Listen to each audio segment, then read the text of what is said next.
It was a bright morning, the kind of morning where the city felt alive with movement. Cars rushed by, people hurried to their offices, and laughter of children floated from a small park hidden between tall buildings. On one of the swings, a little girl sat quietly, her tiny hands holding the cold chains, her legs dangling without energy. She did not laugh. She did not shout. She did not even call for her father who sat on the bench nearby. She just watched the ground under her shoes and let the world pass around her. Her father was not an ordinary man. In business, he was a strong and confident CEO, a man others feared and respected. But at that playground, he looked helpless. No deal, no meeting, no amount of money could make his daughter speak. She had been silent for years. Doctors had checked her many times and said she was not sick in her body. Her problem was deeper, locked inside her heart. They said she had the ability to speak, but something inside had stopped her from using her voice. Therapies were tried, experts were hired, even special schools were considered. Still, nothing changed. Every day, the man carried the same hope. Maybe today she would say even one word. Every day, he left the playground disappointed. He watched other children play. Their parents cheered, clapped, laughed with them. It was like salt on his wound. His daughter was smart. He knew that. She drew pictures, solved puzzles, and even smiled sometimes. But that one thing, the sound of her voice, was missing. He missed it more than anything. At night, he imagined what it would be like to hear her call him Dad even once. The silence of their home was louder than any noise he had faced in his business career. That morning, as he sat on the bench, he noticed how small she looked compared to the other kids. She did not run after the ball. She did not chase the slides. She just stayed on the swing like a statue. Her big eyes followed the children with longing, but she never joined them. He felt a knot in his chest. He wanted to protect her from the world, but at the same time, he wanted her to be part of it. He wondered if she would ever make a friend, if she would ever find someone who would reach her where he could not. A mother passed by with her child and gave him a polite smile, but he could see pity in her eyes. That pity was something he hated. He did not want people to feel sorry for his daughter. She was not broken. She was just waiting for the right moment, the right reason, maybe the right person, to let her voice free. But how long could a father wait? That question haunted him. He stood up and walked closer to her. He bent down and adjusted her scarf. She looked at him with her calm eyes, eyes that spoke without words. He whispered softly, "It's okay, little one. You don't have to rush. I'll wait." She did not reply, of course, but she placed her small hand on his arm for a moment. That was her way of answering. Her silence was heavy, but her touch was full of meaning. Still, he longed for more. The wind blew gently, carrying the sound of children shouting as they chased each other. His daughter's swing moved slowly back and forth. He pushed it once, lightly, and she let out a silent laugh. He caught it not in sound but in the sparkle of her eyes. It was enough to make him smile too. For him, that was progress, even if the world could not see it. Hours passed like this, his thoughts circling between hope and fear. Hope that one day she would surprise him, fear that she never would. He remembered when she was a baby, how he had whispered stories to her crib, waiting for her to babble back, but she never did. His wife was gone now, leaving him to raise her alone, and that weight made his silence even harder. He had all the success one could dream of, yet at home, he felt powerless. He sighed, leaning back against the bench, eyes on the cloudy sky. He thought about the future, about her growing older without words. Would she be able to study? Would she be able to tell people what she needed? Would she ever stand up for herself? He knew she had a strong mind, but without her voice, the world might never know it. As the morning thinned into noon, he decided to stay longer at the playground. Something inside told him not to give up today. His daughter's eyes lifted for a moment, not at him, but toward the park gate. He followed her gaze. A man was entering, holding the hand of a little boy. They looked simple, ordinary, unlike the polished families who often came here. The boy's voice was loud, cheerful, filling the air with energy. For a second, the CEO saw something change in his daughter's face. A small spark, faint but real, lit in her eyes, and in that quiet spark, the father felt a strange stirring in his heart. Maybe today was not going to be like all the other days. Maybe something unexpected was about to happen. The next day came with the same routine. The father sat on the familiar bench. The little girl sat quietly on her swing. And the world seemed unchanged. But this time, the park did not stay ordinary for long. The man and his boy appeared again. They didn't walk with the hurried steps of the business families who often visited the playground. They came with ease, as if the park was their living room. The boy ran ahead, carrying a small red toy truck in his hand. His father followed slowly, a warm smile on his face, not bothered by the CEO sitting nearby. The boy stopped near the girl's swing. His energy filled the air. He crouched down and placed his toy truck gently at her feet. "Here," he said with simple innocence. "You can play too." She looked at the truck, then at him, her hands frozen on the swing chain. She didn't pick it up, but she didn't turn away either. That tiny pause was enough to make her father sit straighter. He had not seen her give that much attention to anyone outside their home in years. The boy kept talking, his voice a cheerful stream. He asked her name, told her his own, explained how the toy truck could race faster if you pushed it hard. She stayed silent, but her eyes were following him now. The CEO's heart ached as he watched. He wanted to tell the boy not to expect an answer, not to push her into a place she could not go. But the boy's father, standing a short distance away, gave him a calm nod as if to say, "Let it be. Let them find their own way." The girl's small hand finally moved. She bent down and touched the truck lightly with her fingertips. She didn't lift it, but the action alone was enough to make the boy grin. "See, you like it," he said, his excitement pure and free. Her father on the bench felt something stir inside him. It wasn't a miracle, not yet, but it was movement. Movement toward life, toward connection, and that was more than he had seen in months. The boy didn't give up, not even for a second. He started building a small road in the sand with his truck, circling near her swing, making engine noises with his mouth. "Vroom, vroom," he said loudly, giggling at his own sound effects. The girl's lips twitched, as though she wanted to copy him but stopped herself. Her father's eyes caught it. That twitch was a whisper of laughter, and it hit him like sunlight breaking through clouds. Minutes turned into an hour. The boy kept playing, his father watching quietly, and the CEO remained frozen between hope and disbelief. When it was time to leave, the boy picked up his truck, but then surprised everyone. He placed it in her lap and said, "You can keep it till tomorrow. Just give it back when I come." Then he ran off to catch his own father's hand. The girl stared at the toy, her small fingers gripping it tightly. Her father felt his throat close. He had bought her countless toys, expensive ones from the best stores, but none of them had reached her heart. This simple red truck, given freely by a stranger's child, had broken a wall he couldn't climb over himself. That night at home, he saw her sitting on the carpet with the truck beside her. She didn't play with it, but she kept it close, as though it was something precious. He didn't disturb her. He just watched silently, realizing that something had shifted inside his daughter. The following morning, she didn't resist when he suggested going back to the playground. Usually, she walked slowly, dragging her feet, but that day her steps were lighter. He noticed it, and his chest filled with cautious hope. They reached the park, and her eyes searched immediately, scanning for someone. She wasn't looking for him, or the other children, or even the swing. She was looking for the boy, and when she spotted him running toward her with his usual wide smile, she gripped her father's hand for a second before letting go and stepping forward on her own.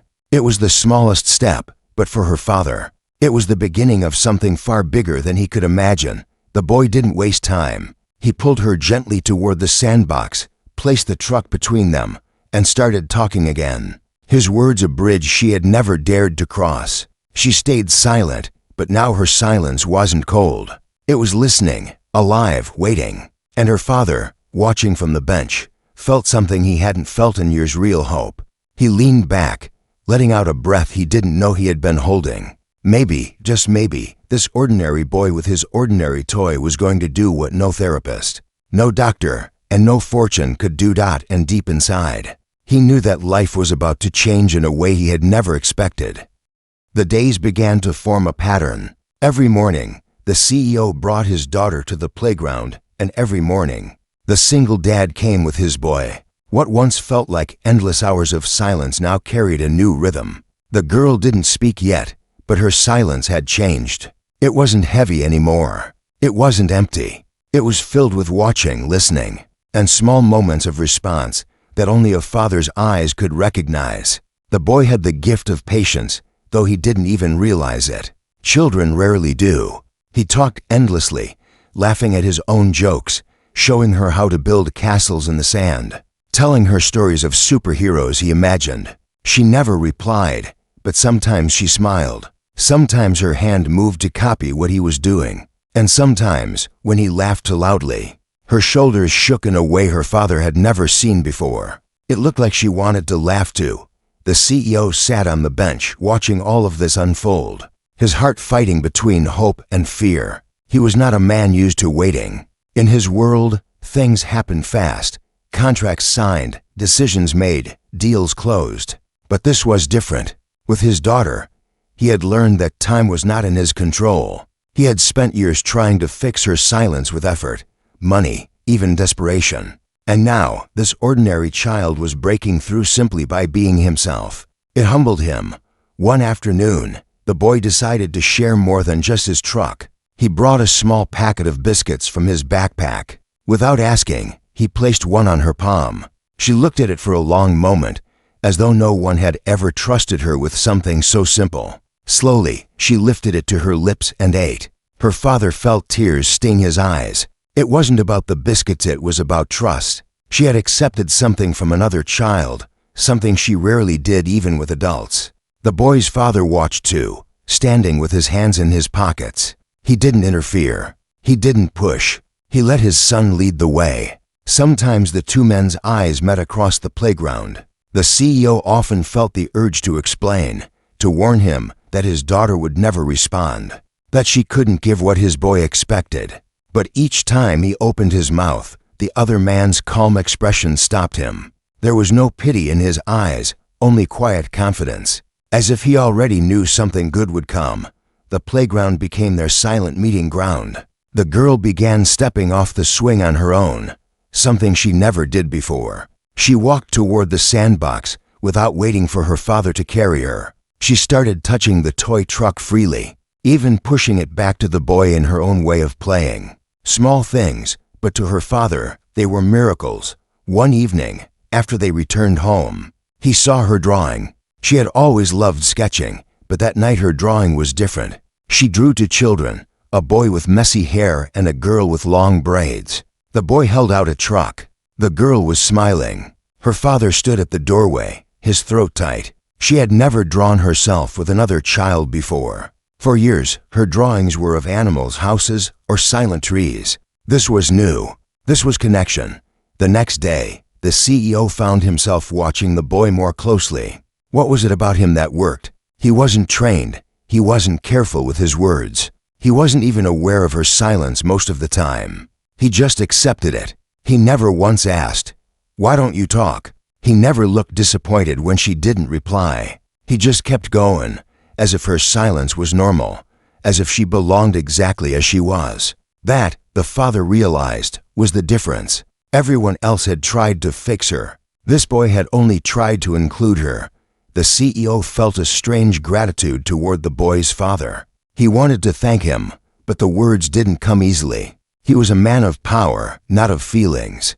But slowly, he began to sit closer, to watch less like a CEO and more like a parent learning from another. And though they didn't speak much, he noticed that the other man carried himself with quiet strength. He wasn't rich, that much was clear, but he was rich in something far rarer: patience, kindness, and faith. One late afternoon, when the park was nearly empty, the boy started a game of tag. He ran in circles, laughing, calling for the girl to chase him. At first, she stood frozen, torn between fear and curiosity. Her father held his breath. Then, with a sudden burst, she took a step forward, then another, and then she ran awkwardly, carefully, but she ran. The sound of her feet tapping against the ground was like music to her father's ears. She didn't call out, but her smile said everything. She was part of the game. She was no longer watching life from the swing, she was living it. And as the sun dipped low, painting the playground gold. Her father knew this was only the beginning. Something was opening inside her, slowly, gently. And for the first time in years, he dared to believe that her voice might not be lost forever. The weeks passed, and the playground became more than just a daily stop. For the little girl, it became a world where she was no longer invisible. Every morning, she looked for the boy before she even sat on her swing. If he wasn't there yet, her eyes searched the gate restlessly until he appeared. Her father noticed it every time, the tiny spark of excitement in her eyes. A spark he hadn't seen for years. The boy had a way of making her join without ever forcing her. He would run with his toy truck in circles and leave it in her path, knowing she would pick it up. He would build sandcastles and leave space for her to add her own walls. Slowly, she began to respond not with words, but with actions. Her father sat nearby, watching each new step as if it were a miracle carved out of silence. One afternoon, the boy decided they should play a game of pretend. He picked up 2 sticks and handed one to her. "This is your magic wand," he declared. She hesitated, holding the stick stiffly, but then something small changed in her face. She raised it and tapped the sandcastle wall as if to follow his story. The boy laughed and shouted, "You're the princess, and I'm the knight." She almost smiled, her lips parting just enough to make her father's chest tighten. He could see it, her desire to cross the line between silence and sound. Then came the moment no one could have planned. The boy was climbing up the slide, faster than usual, his laughter filling the whole park. But halfway up, he slipped. His knee scraped the metal edge and he cried out, tumbling back into the sand. His father rushed forward, but before he reached him, the girl moved first. For the first time in years, she ran without hesitation. She knelt beside the boy, her hands trembling as she touched his arm. The boy was crying, his face red with pain, and her own eyes filled with something fierce concern. Urgency. Her lips moved. Her father leaned forward, his heart thundering. And then it happened. "Don't," she whispered. Just one word. Soft, shaky, almost fragile, but it was real. Her voice. The sound of his daughter's voice filled the air for the first time in years. Her father froze, unable to breathe. The other man stopped too, his eyes wide with quiet awe. And the boy, still sniffling, blinked at her. "You talked," he said simply, as though it were the most natural thing in the world. He smiled through his tears. "Say it again." The girl's face flushed with something new, fear, maybe, or wonder. She pressed her lips together, uncertain. But her father could see her shoulders shaking, her chest rising and falling. She wanted to speak again. She was fighting the wall inside her.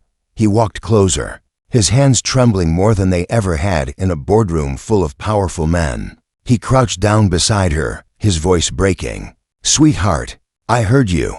Her small eyes lifted to his, and for a moment, he saw the little baby she used to be, the one he had rocked to sleep, whispering stories into her ears. His throat ached. "Say it again," he begged softly, not as a CEO, not as a man in control, but as a father desperate for his daughter's voice. And slowly, with all the courage she had, she whispered again. "Don't." The word was tiny, but it broke mountains inside him. His eyes blurred with tears as he pulled her into his arms. The boy clapped, his injury forgotten, and the single dad watched silently, a gentle smile on his face. He didn't interrupt, didn't make the moment about himself. He let the father and daughter have it fully, as though he had known this moment would come. Her father held her close, his tears falling into her hair. Years of silence shattered with a single word, and the sound was sweeter than any success he had ever known. She had spoken not in therapy rooms, not under pressure, but in the chaos of a playground, because she cared about someone else enough to break her silence. The girl pulled back from his hug and looked at the boy. He was grinning, waiting. Her lips parted once more, and though no other words came, her soft laugh slipped out, barely audible but clear, a laugh. Her father nearly collapsed with joy. As the sun set, painting the sky in shades of orange. He knew everything had changed. She had broken through. It was only one word, one laugh, but it was the beginning of a new chapter. The silence no longer owned her. And for the first time in a long time, the CEO whispered to himself, "Thank you," not to the doctors, not to fate, but to the little boy who had done what no one else could. The playground no longer felt like just a place of routine. It had become the stage of a quiet miracle. Each day, the girl's steps grew lighter and her father's heart less burdened. That first word, that first laugh, had opened a door. And now, with every sunrise, more light slipped through.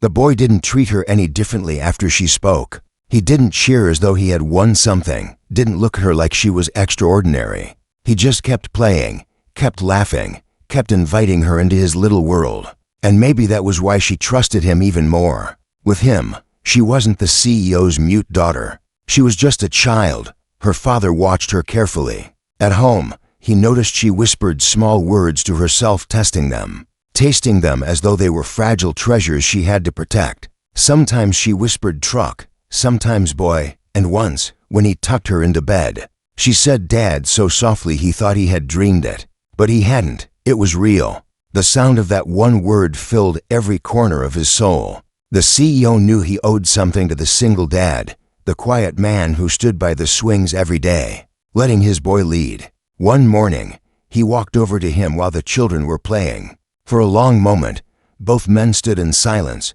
watching their kids dig trenches in the sand. Finally, the CEO spoke, his voice heavy with emotion.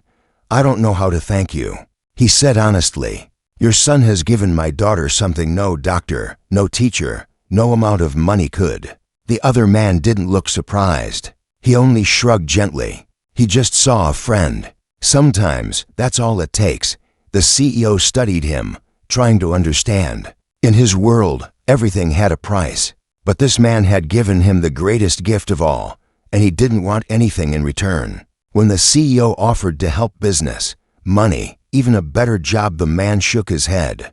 "I don't need that. My boy just needs a friend to." It humbled him. For years, he had lived in boardrooms where power was measured in numbers and wealth. But here, on this park bench, he learned that true power could live in the simple kindness of a child and the quiet patience of a father with nothing to prove. Over time, the two men began to talk more, not about business, but about life, about raising children, about fears they rarely shared with others. The CEO realized he had always carried his struggle like a shameful secret, hiding it from the world. But with this man, he didn't have to hide. For the first time in years, he felt like he wasn't fighting alone. The children's bond grew too. The boy's laughter gave her courage, and her small, halting words gave him pride. They built stories in the sand, raced each other on the grass, and shared snacks under the shade of the trees. Each new word she spoke was greeted not with shock, but with the boy's simple acceptance, as if it was the most natural thing in the world. And that acceptance made her braver every day. One evening, the park was quiet, almost empty. The sun was dipping low, and the sky glowed with the colors of fire. The girl was sitting on the swing, the boy beside her. He leaned in and said something silly, and she laughed, not the small, whispered laugh from before, but a clear sound that rang through the playground. Her father closed his eyes, letting the sound wash over him. It was the sound he had waited years for. He turned to the single dad, his voice thick. "I thought I was losing her. I thought she would live her whole life behind that wall. But your son," he pulled her out. The man shook his head. "No, she was always there. She just needed someone to believe she could step forward." That night, when the CEO carried his daughter home, she rested her head on his shoulder. Just before sleep claimed her, she whispered again, "Dad." This time, it was stronger, clearer. He held her close, his chest shaking with silent tears. For the first time in years, he didn't feel helpless. He felt hope. He knew her journey wasn't over, that there would still be struggles and silences ahead. But now he also knew she had found a path back to her voice, and she would never walk that path alone.